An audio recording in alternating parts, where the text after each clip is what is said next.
Ayan. Kung may grass cutter kayo, tapos problema nyo ganito, yung pump nya. Kasi, ang bilis masira. Ayan.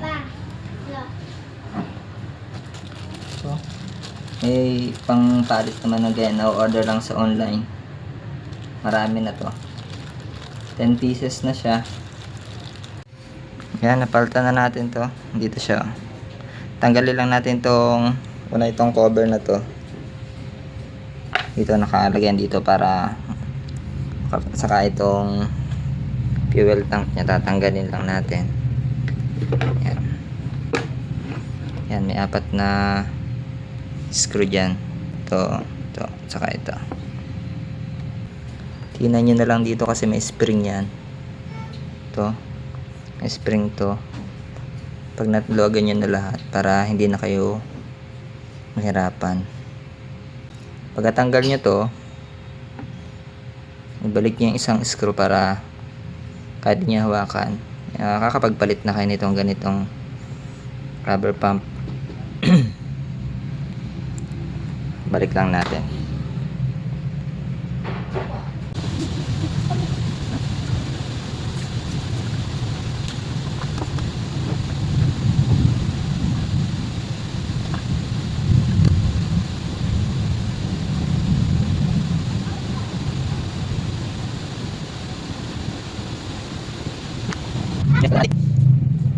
Ayan, nakita niya ito.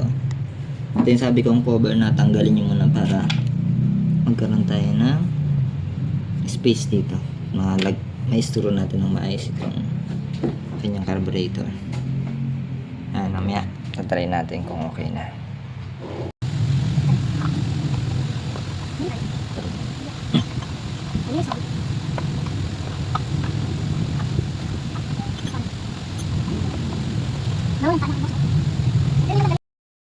Ayan guys, tatry na natin. Nagbili mo lang ang gasolina, sinarin ko na.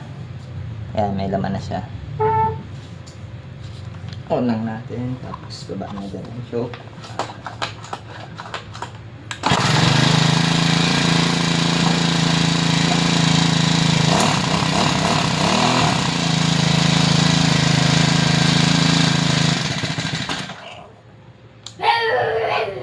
Ayan, okay naman guys.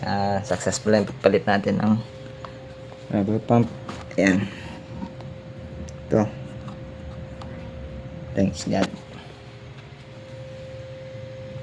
Comment na lang kung sa gusto nyong ng link nung ating rubber cap.